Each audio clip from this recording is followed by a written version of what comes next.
굿모닝 마켓입니다. 오늘의 키워드부터 함께 보시죠. 오늘의 키워드 상정하준입니다. 상반기 정리하고 하반기 준비하자를 제가 한번 이렇게 줄여봤습니다. 뉴욕 증시에 눈부셨던 상반기를 정리해보고 하반기 전망은 어떤지 굿모닝 마켓에서 확인해보시죠. 먼저 상반기입니다. 지난주 금요일 기술주가 강세를 보이면서 나스닥과 S&P 500 지수가 모두 1% 넘게 올랐습니다. 그리고 6월 한 달간 다우지수 4.6% 오르면서 지난 11월 이후 가장 좋은 성적을, S&P 500 지수는 6.5% 오르면서 지난 10월 이후 가장 좋은 성적을 냈고요. 나스닥 지수 6.6% 강세를 보이면서 S&P 500 지수와 함께 4개월 연속 상승세를 이어갔습니다. 2분기도 말할 것 없죠. 다우지수 3.4% 오르면서 3개 분기 연속 올랐고요. 나스닥 지수 12.8%나 급등했습니다. S&P 500 지수도 8.3% 오르면서 3개 분기 연속 상승, 또 2021년 4분기 이후 최고의 성적을 냈죠. 상반기 기록은 더 눈부셨습니다. 기술주 비중이 적은 다우지수 3.8% 상승에 그쳤지만 나스닥 지수 31.7% 급등하면서 1983년 이후 가장 좋은 상반기를 보냈고요. S&P 500 지수는 15.9% 오르면서 2019년 이후 가장 좋은 성적의 상반기를 보냈습니다. 섹터별로도 보실까요? 올해 상반기 등락률을 한번 정리를 해봤더니 섹터별로도 좀 차이가 있었습니다. 정보기술이 40% 가까이 오르고 커뮤니케이션과 재량 소비재가 30%대 상승률을 기록할 때 유틸리티와 에너지 보시면 7% 상승을 했고요. 헬스케어와 금융, 필수 소비재도 모두 마이너스를 기록했는데요. 가는 종목만 간다, 그래서 불안한 상승장이다, 이런 지적이 있었던 이유였죠. 다만 6월 한 달을 기준으로 하면요. 유틸리티, 에너지, 헬스케어도 모두 오름세를 보였고요. 또 정보기술, 커뮤니케이션의 상승률은 작아지는 등 상승세가 시장 전반으로 퍼지는 모습이었습니다. 그렇다면 하반기에도 강세 흐름 이어질 수 있을까요? 아트캐신 UBS 객장 담당 이사는 지금은 심리로 움직이는 시장이라고 말합니다.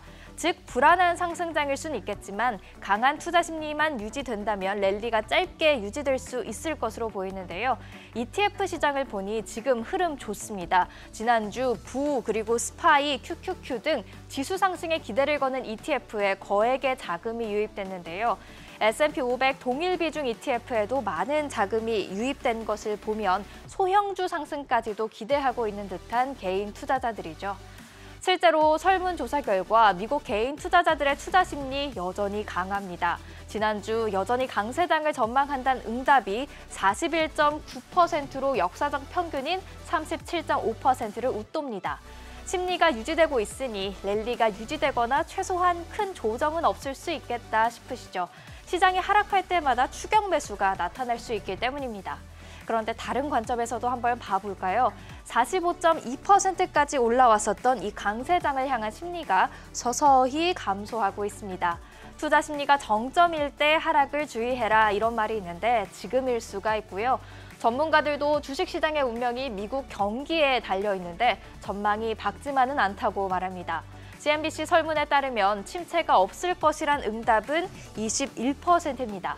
74%가 침체가 올 것이다, 이렇게 보고 있는데 그 시기로 올해 3분기나 4분기가 16%고요. 내년 상반기나 12개월 뒤, 그러니까 내년 하반기로 예상하는 응답 각각 26%, 32%였습니다. 뱅크 오브 아메리카 CEO나 JP모건 체이스 경제학자들도 모두 내년에 침체기에 진입할 것으로 예상된다, 최근 이렇게 밝혔는데요. 유가도 침체 신호를 주고 있습니다. 유가가 다시 오를 것이라던 전망과는 좀 다르게 지난주 금요일 WTI가 배럴당 70달러 선을 가까스로 회복하는 모습입니다. 브렌트유도 보시면요. 침체 우려와 중국의 더딘 경기 회복으로 유가가 한 달 전, 일주일 전, 그리고 6월 30일 기준으로 계속해서 낮아지는 것을 확인하실 수가 있는데요. 이 6월 30일 기준 선물 가격을 봐도 8월물의 브렌트유 가격이 9월, 10월, 그리고 11월물보다 낮게 형성이 돼 있습니다. 지금 가격 곡선이 위로 이렇게 올라와 있는데요. 오펙 플러스가 공급량을 줄였는데도 현재 수요 대비 공급이 넘칠 수 있다, 이런 의미입니다. 지난주 금요일 2년물 국채금리가 오르고 10년물은 하락하면서 금리 역전폭은 더 커지기도 했죠. 금리 역전이 이렇게 오래, 또 역전폭도 이 정도로 벌어진 것이라면 침체를 의미하는 것이다 주장이 많습니다. 침체에 진입하면 주식시장도 조정기를 맞을 수밖에 없을 겁니다. 또 리스크 대비 보상이 낮아지고 있고 기업 이익 전망치가 하락하는 것을 보면 S&P 500 지수도 하락할 수 있다며 신중한 접근을 강조하는 전문가들도 있는데요. 침체 경고가 사라지지 않은 가운데 곧 있으면 2분기 어닝 시즌을 맞이하게 되죠. 어닝 시즌을 통해서 기업들이 보는 경기는 어떤지 잘 확인하셔야겠습니다. 비트코인 가격은 현재 오전 8시 기준으로도 계속해서 4천만 원 초반대에 거래가 되고 있습니다. 지금까지 굿모닝 마켓이었습니다.